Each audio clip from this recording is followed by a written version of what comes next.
Joglo TV, balik lagi sama gue, Gracia, rekan gue, Cindy Florensin, kembali lagi di program Kupas Berita. Seperti biasa, acara Kupas Berita ini ngebahas berita-berita yang lagi heboh nih. Kita bakal pilih berita yang menarik dan kita bahas bareng-bareng. Kalian juga bisa nimbrung di komentar di bawah ya. Oke, kita masuk ke berita pertama nih, Gra. Betul. Jadi ada berita kalau Ketua DPP PDIP nih, Bu Puan Maharani nyampein selamat ke Mas Kaisang Pangarep yang udah jadi Ketua Umum alias Ketum PSI. Nah, infonya nih, Bu Puan ini ngajak Mas Kaisang buat ikut ngedukung baca pres PDIP Pak Ganjar Pranowo. Waduh. Wow banget kan. Nah, Bu Puan nih bilang beliau nggak nganggep beda partai Pak Jokowi sama Mas Kaisang itu sebagai sebuah manuver politik.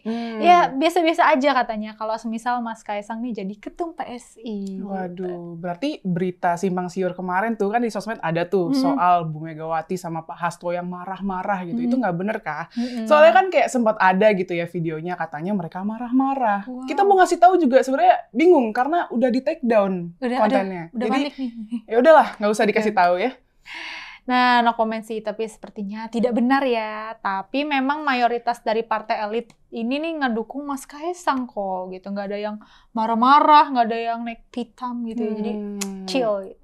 Ya yang gue denger tuh ya, misalnya Ketua Umum Partai Golkar nih, Pak Erlangga Hartarto tuh nyebut gabungnya Mas Kaisang ke PSI terus jadi Ketua Umum, itu katanya PSI itu tempat yang cocok buat Mas Kaisang nih, karena kan PSI ini kan partai anak muda gitu kan.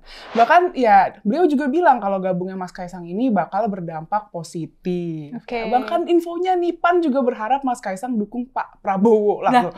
Jadi gimana nih, jadi rebutan nih, jadi Pak Ganjar atau Pak Prabowo gitu. Gimana nih? Jadi kayak memanfaatkan Mas Kaisang ini buat memperoleh dukungan untuk baca pres masing-masing gak sih? Menarik ya. Walaupun emang gak sedikit pihak yang bilang bergabungnya Mas Kaisang ke PSI dan didaulat menjadi ketum ini secara terselubung sebagai, ya tadi yang lo bilang ya, upaya manuver politik dari keluarga Pak Jokowi itu langsung dibantah tuh kan sama Bu Puan gitu, selaku Ketua DPP PDIP. Cuma emang kita lihat ya, kalau misalkan kita lihat nih semenjak Mas Kaisang jadi ketum PSI, emang kayak seketika jadi primadona gitu kan di mata kubu Pak Prabowo sama Pak Ganjar nih. Bahkan jadi bahan rebutan gitu ya. Nggak cuma PAN sih, Gerindra juga kan ngucapin selamat. Terus terakhirnya dia juga bilang nih, mereka juga bilang nih, semoga dengan terpilihnya Mas Kaisang bisa ikut membantu memenangkan Pak Prabowo. Nih jadi gimana ini? Jadi rebutan. Jadi promosi, Mas, ayo dukung Pak Ganjar, ayo dukung Pak Prabowo.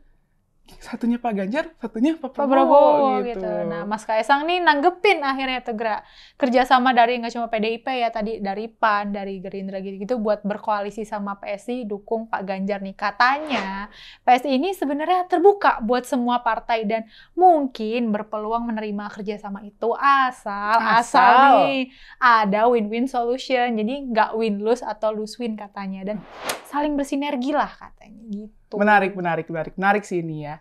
Terus juga sehabis diangkatnya jadi ketua partai, jadi banyak nih tawaran koalisinya. Jadi, Pak, ayo Mas, ayo sama kita aja. Ayo sama kita. Memenangkan Pak Prabowo, ayo sama kita menangkan Pak Ganjar. Bener.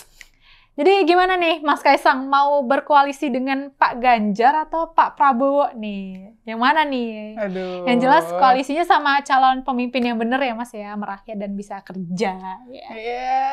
Siapa tuh? Udah tahu lah. Oh, kita masuk ke berita selanjutnya nih, Sin. Ada berita kalau siswa SD kelas 6 diisukan tewas sehabis jatuh dari lantai 4. Infonya nih itu di SDN 6 Petukangan Utara, Pesanggerahan, Jakarta Selatan. Infonya sih dugaannya itu antara dia main-main bercanda terus jatuh sama dia bunuh diri gara-gara bullying. Serem juga nggak sih dugaannya? Parah. Sebelumnya nih si korban ini ya sempat dilariin ke Rumah Sakit Fatmawati sehabis jatuh dari lantai 4 sekolah itu. Nah, cuman takdir berkata lain gitu ya. Ya kalau keterangan dari polisi sih korban jatuh pas main sama temen-temennya. Aduh. Ya harusnya kalau emang bener kayak gitu ya SD itu harus dipagerin gitu nggak sih balkonnya? Nggak mungkin kayak lowong gitu aja, apalagi 3 atau 4 lantai. 2 lantai aja bahaya, gimana 4 gitu. Iya sih. Nah itu gerakan harusnya standarnya SD tuh gitu nggak sih? Dipagerin gitu biar nggak jatuh. Duh, ngeri banget ya dengernya. Tapi ya guys, isu soal siswa SD jatuh itu gara-gara bullying ini ditepis nih sama pelaksana tugas atau PLT Kepala Dinas Pendidikan atau Disdik DKI Jakarta, Pak Purwo Susilo. Nah, dia bilang kalau isu-isu itu nggak benar. Infonya itu tuh ya cuman abis belajar pelajaran olahraga, terus ada gurunya Jadi kayak dalam pengawasan guru gitu, bercanda-bercanda jatuh. Menurut lu gimana nih, Sin? Ya kan alasannya masih diselidiki juga nih sama kepolisian, jadi masih dalam proses penyelidikan lah ya. Cuma ada pernyataan yang beda nih dari pihak kepolisian. Jadi kan ini Gra, awal-awal kasus ini tuh pas viral ya, kalau kata Kapolsek Pesanggerahan Kompol Tejo Asmoro, si anak ini kan awalnya dia jatuh tuh di pilar penyangga gedung waktu lagi main sama teman-temannya pas jam olahraga. Nah, tapi pernyataan yang berbeda nih justru diungkap sama Kasat Reskrim Polres Metro Jakarta Selatan, AKBP Bintoro, yang bilang kalau korban nih loncat dari lantai 4 gedung sekolah gitu. Yang artinya ini anak emang bunuh diri dong berarti kan. Soalnya Polres Metro Jaksel nih kayak ternyata udah nemuin rekaman CCTV dan alat bukti berupa bangku. Nah, di CCTV ini emang kayak jelas lah kalau si anak nih kayak lagi naik ke atas bangku gitu, terus loncat dari lantai 4. Padahal tadi kata si Kadin Distrik ini kan, ini ya, katanya jatuh gitu kan pas pelajaran olahraga. Jadi kayak, blunder nggak sih? Nah loh, berarti kenyataannya anak itu bunuh diri bener dong, yang tadi, perkiraan tadi bunuh diri. Soalnya dari beberapa sumber yang gue baca sih ya, si Kapolsek ini kan wawancarain guru-guru di SD itu, gitu kan.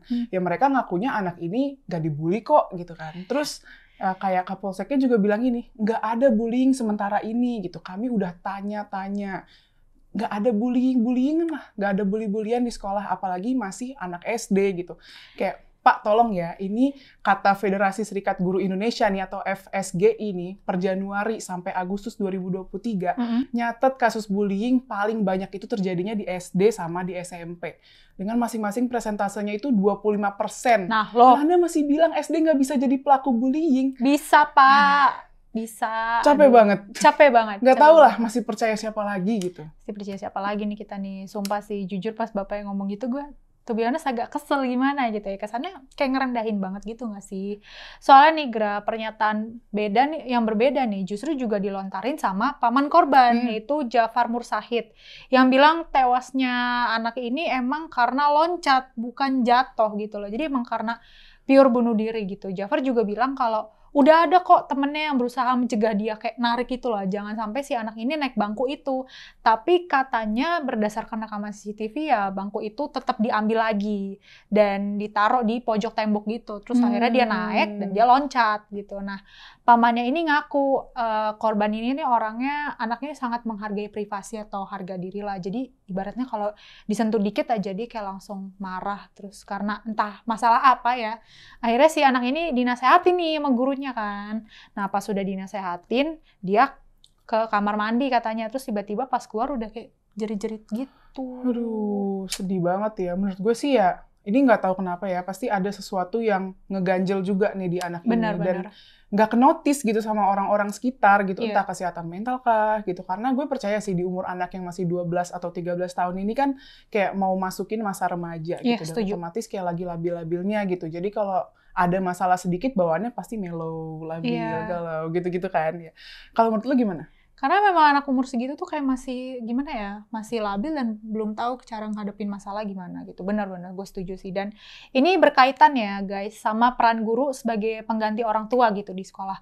Dimana mereka nih harusnya lebih concern lagi soal kasus. Misalnya kalau ada in case kasus bullying tuh ya lebih concern lagi lah. Karena kalau kita lihat nih angkanya tadi kan yang lo bilang tuh memprihatinkan banget gitu. Dan peran di sini yang mau gue tekenin terutama ya itu peran guru BK. Nah, seringkali nih, ini maaf ya kalau gue salah gitu, sering banget guru BK itu tuh fokus ke anak-anak yang tanda kutip bermasalah doang.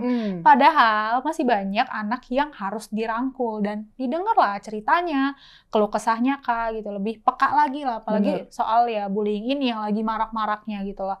Jangan kerjanya cuma nertipin anak-anak bandel aja nggak sih? Begini ya Gra, jadi menurut gue nih bullying itu nggak harus soal fisik loh. Kadang bullying secara kata-kata lah itu lebih menyakitkan, apalagi yang korbannya ini seorang anak yang tipikal pendiam lah ya dan nggak berani ngelawan gitu. Nah mungkin puncak emosinya si anak ini emang dia nggak ngelawan, tapi ya gini ujungnya bunuh diri kan bahaya gitu. Dia setuju sih Sin. Ya inilah kenapa guru-guru BK ini menurut gue nggak bisa asal comot ya tanpa adanya latar belakang atau pengetahuan yang mumpuni soal kesehatan mental anak. Setuju banget. Misalnya dia guru MTK, guru IPS, guru BINDO, tapi disuruh jadi guru BK kan nggak bagus gitu ya. Dan sebenarnya ini saran aja sih ya biar nggak keulang lagi lagi gitu. Perlu adanya program rutin lah, semacam kayak kerjasama antara pihak sekolah sama orang tua gitu. Secara khusus gini buat ngevaluasi kondisi mental anak gitu. Mungkin semacam pengambilan rapor, tapi lebih ke evaluasi perkembangan psikis anak. Jadi bukan cuma nilai aja gitu. Jadi biar orang tua nggak cuma tahu akademik anaknya doang nih, tapi juga mentalnya gitu. Akademik bagus, tapi psikis anak hancur kan kayak gimana ya kalau akademik bagus tapi dia gila kan? Ya, tertekan gitu ya. Seringkali kita nemu sih anak-anak yang kayak gitu. Nah, ini juga berlaku untuk orang tuanya. Tolong kerjasamanya untuk datang. Iya, kadang itu kan dia. Misalnya diwakilin sama mbak kah? Jangan diwakil-wakilin anak elu kan. Gitu. Bener, setuju banget gitu. Semoga kejadian ini terakhir kali ya, dan jangan ada lagi lah kasus serupa di kemudian hari. Dan tadi ya, tolong buat orang tua kayak pihak sekolah siapapun gitu, yuk bersama kita berantas bullying di lembaga pendidikan dan harus lebih concern lagi nih soal kesehatan mental anak. Oke, sekarang kita masuk ke bagian bacain komentar para penonton Coklat TV ya. Nah, oke, komentar pertama dari @userjj1vb7ee6b di video Circle CSW yang judulnya MUI jangan buru-buru tuduh pemerintah Cina ubah Al-Quran. Komentarnya gini nih, tidak mungkin pemerintah Cina akan berinovasi yang aneh-aneh sesuai halu, gerombolan, prejudis, basbus, gedebrasbus, apus-apus melulu. Bukankah semua kitab suci apapun yang diakui di negeri ini diterjemahkan ke dalam bahasa Indonesia? Terpenting cermat, tidak multitafsir seperti dongengan Yaman. Yep.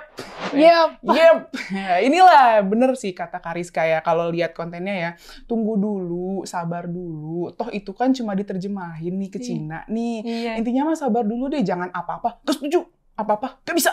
Sabar, lihat dulu. Toh ya menyimpang juga enggak, kan belum dilihat nih gitu. Ya kalau misalkan menyimpang nih, nggak cuma Cina aja pasti yang protes. Pasti seluruh dunia, seluruh umat Islam ini pasti protes. Sabar aja dulu, jangan gegabah dulu dalam mengambil sikap. Lanjut. Oke, kira komentar selanjutnya nih dari @baguswedante8064 di video channel Eko Kuntadi yang judulnya Gibran Cawapres Prabowo Ojo Kesusu, Mas. Komentarnya gini nih, kita nggak pernah tahu arah politik Pak Jokowi seperti apa, kita bisa menilai jika sudah di akhir. Bisa saja ini hanya permainan catur Pak Jokowi. Sampai saat ini saya tetap tegak lurus ke Pak Ganjar, and saya juga masih percaya sama Pak Jokowi bahwa di akhir nanti, Pak Jokowi dan keluarga bakalan menunjukkan kesetiaannya. Mantep sih, nggak bisa ditebak lah ya Pak D ini gitu. Karena menurut gue pribadi nih, beliau ini udah paham gitu situasi politik di negeri kita nih seperti apa sih. Jadi otomatis Pak Jokowi juga udah tahu harus berpihak ke siapa dan karakter pemimpin yang pantas nih siapa. Pasti udah bisa nerka-nerka lah, nggak mungkin asal main ngambil sikap aja gitu. Dan itu pastinya sosok yang baik, jadi beliau ini paham lah kayak harus loyal ke siapa, harus ngedukung siapa gitu. Jadi gue percaya deh Pak Jokowi ini nggak sembarangan gitu dalam mendukung pemimpin Indonesia selanjutnya. Cuma emang dia agak misterius aja, kasih misterius kode-kode aja. Gitu. Kayak misalnya, kita kayak udah still yakin nih, pasti dukung ini nih. Iya, sebenarnya jadi banyak yang GR jadinya. Iya, banyak gitu. yang GR, padahal ternyata belum selesai. Gitu. Bukan kamu. Oke, lanjut.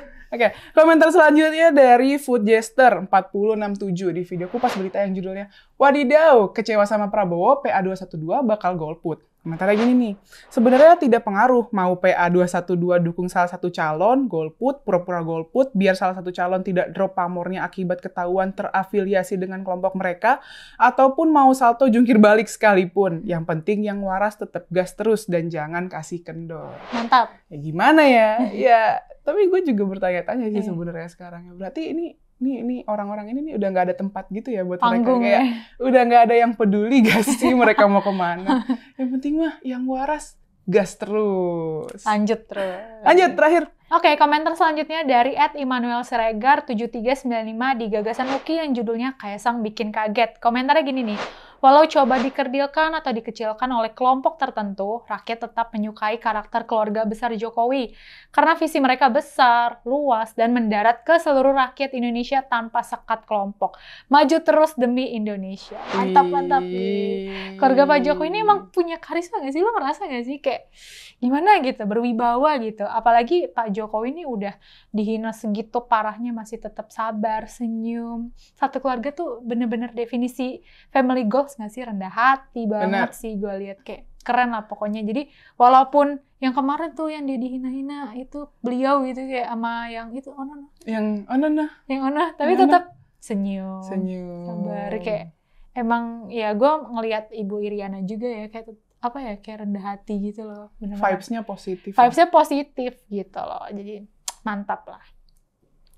Oke, mungkin itu aja beberapa komentar menarik yang ada di channel Cokro TV. Jangan lupa like, comment, subscribe channel ini. Stay tune terus di program kita di Kupas Berita. Tunggu. Jangan lupa dong, nyalain notifikasinya supaya kalian nggak ketinggalan video-video Kupas Berita di channelnya Cokro TV, guys. Bye-bye!